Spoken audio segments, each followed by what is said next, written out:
안녕하세요. 25년 한대부고 공통수학 2 기말고사에 대한 분석인데요.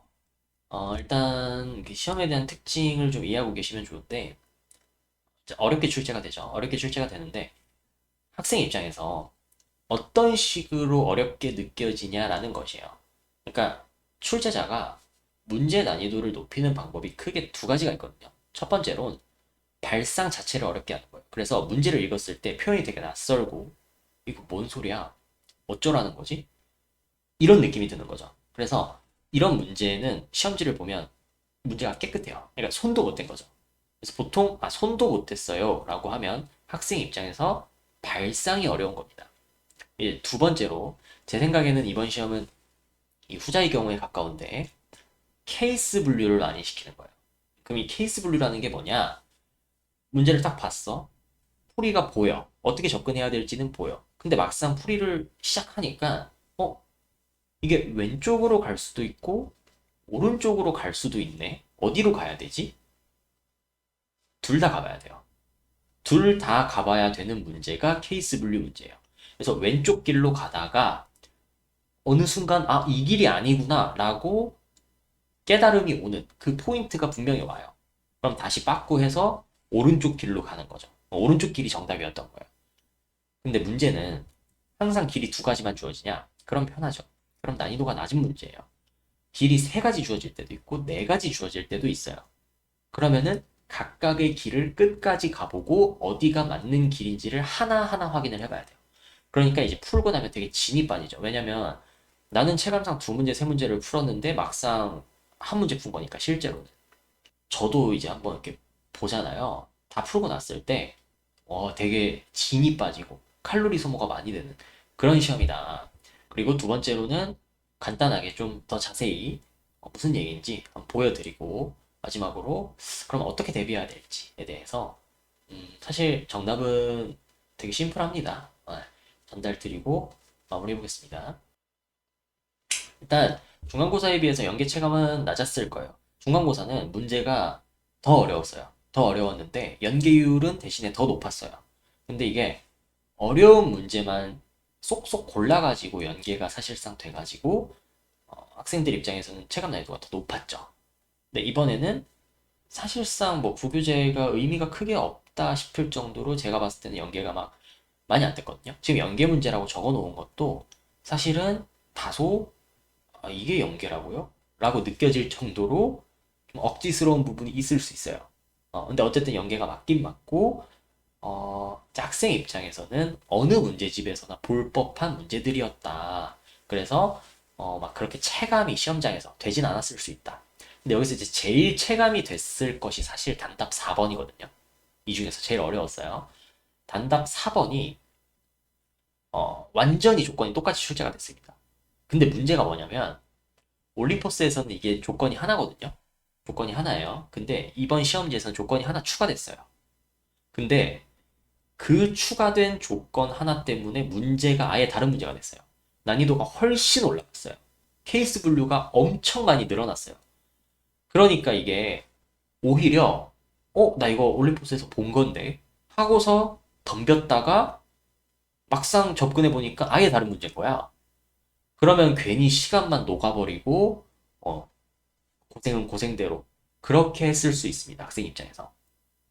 그러니까 사실상 다른 문제로 봤어야 했고 부교재가 중간고사에는 의미가 되게 컸어요. 의미가 되게 컸는데 기말고사에서는 굳이 뭐 연계가 물론 다 매칭을 시킬 수는 있어요. 근데 약간 발상이 조금 겹칠 뿐이지 대놓고 막 숫자만 바꾸거나 학생한테 올림포스를 열심히 공부한 학생한테 뭔가 상을 주는 듯한 그런 문제는 크게 없었던 것 같습니다. 두 번째로 이제 케이스 분류에 대한 훈련이 필요하다. 이게 케이스 분류가 가장 많이 출제되는 시험이 뭘까요? 이게 사실 수능입니다. 수능에서는 매년 굉장히 많은 케이스 분류 문제가 나와요. 굉장히 많다까지라고 하면 좀 그렇지만 항상 나와요. 항상 안 나올 수가 없습니다. 이게 고난도 문제를 출제하는 그냥 근본적인 원리 중에 하나이기 때문에 이번 수능 21번 공통 최고난도 문항도 케이스가 제가 기억하기로 한 5개 정도 있었어요. 그거를 다 확인해 봐야 되는 문제였어요. 그러니까 정답률이 그냥 1% 찍어버리는 거죠. 아무도 못 맞추는 거예요. 어쨌든 그런 식으로 모의고사 형태의 문제에서는 케이스 분류를 되게 많이 물어봅니다. 이번에 16번도 난이도가 좀 되게 높은 문제 중 하나였는데 제가 한 10년치 정도 모의고사를 다 뒤져봤어요. 어디서 출제를 하신 건지.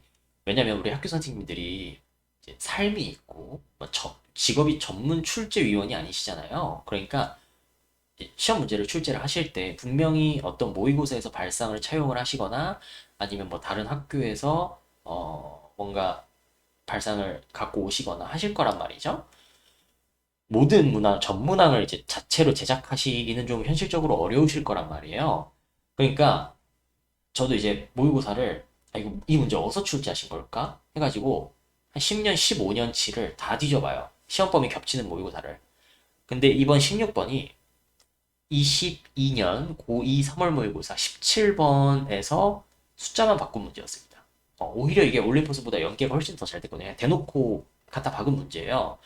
그러니까 이런 식으로 모의고사 준킬러 문항에 대한 대비가 되면 좋다. 물론 다 때려치고 모의고사를 풀라는 얘기가 아닙니다. 그 전 단계, 개념, 그리고 유형 문제집에 대한 숙지가 한 90%, 이제 유형 문제집이라고 하면 센 아니면은 뭐 올림포스 요런 거에 대해서 정답률이 90%, 95% 정도는 나와줘야 모의고사를 풀었을 때 좀 도움이 될 것입니다.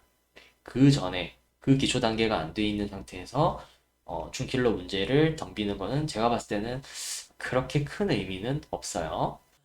그러면 간단하게 어떤 식으로 출제가 됐는지 한번 보여드릴게요. 11번인데요.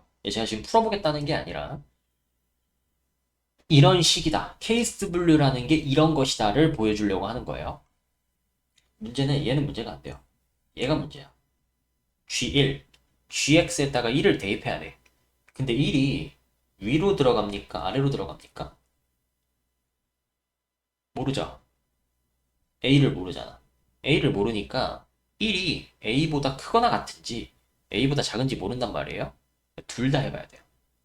1이 A 이상일 때, 1이 A보다 작을 때, 이 두 가지 길을 다 가보고 나온 모든 A 값을 더해줘야 되는 거예요. 조건에 위배되는 A 값은 다 쳐내고 조건 만족하는 A 값만 남겨서 답으로 채택하면 되는 그런 문제입니다.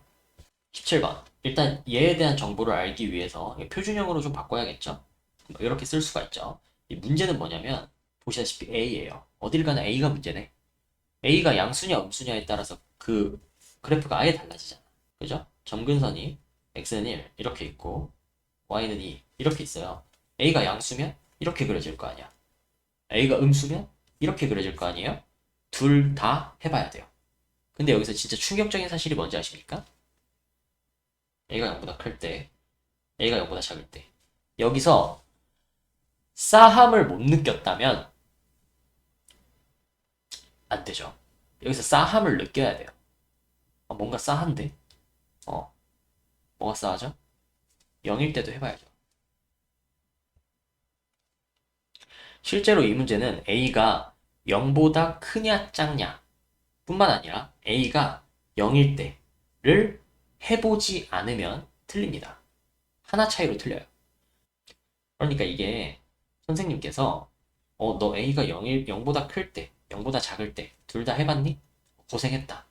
근데 A가 0일 때 안 해봤구나. 그러면 너 틀려라. 이런 식으로 출제를 하신다는 거죠. 그러니까 되게 꼼꼼하게 넘겨짚는 거 없이 이 본능적인 싸함을 느끼면서 그럼 이 싸함은 어떻게 해야 느끼냐? 이런 문제를 많이 풀어보는 수밖에 없어요. 이거는 누가 알려줄 수 있는 영역이 아니에요. 본인이 이런 케이스 분류 문제를 많이 경험해보고 이런저런 방법으로 틀려봐서 그게 이제 DNA에 새겨져야 돼요. 그랬던 아주 아찔했던 17번 문제였고요. 네, 마지막으로 16번인데요. 이게 제가 아까 말씀드린 모의고사 기출입니다. 보시면은 가족권 보면 어떤 실수 x에 대하여 p다. 가족권 보면 모든 실수 x에 대하여 p다. 이게 표현이 다른 것 같아 보이지만 사실 뭐 똑같은 표현입니다. 알고 보면 q는 P이기 위한 필요 조건이다. P는 Q이기 위한 충분 조건이다. 이런 식으로 조건의 구성이 똑같고 구하라는 것도 A, B의 개수, 순서상 A, B의 개수, 그 다음에 모의고사에서도 순서상 A, B의 개수, 순서상 구하는 것까지. 순서상을 구하라는 것 자체가 케이스 분류 문제예요. 왜? 이것도 되고 저것도 되고 뭐 그것도 되고 이런 스타일로 출제가 됐다는 거거든요.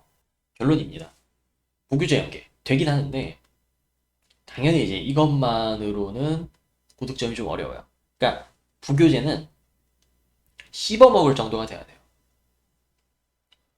그냥 딱 책을 펼쳤을 때 문제를 탁 집어. 그럼 난이도 상관없이 그 자리에서 설명할 수 있어야 돼요.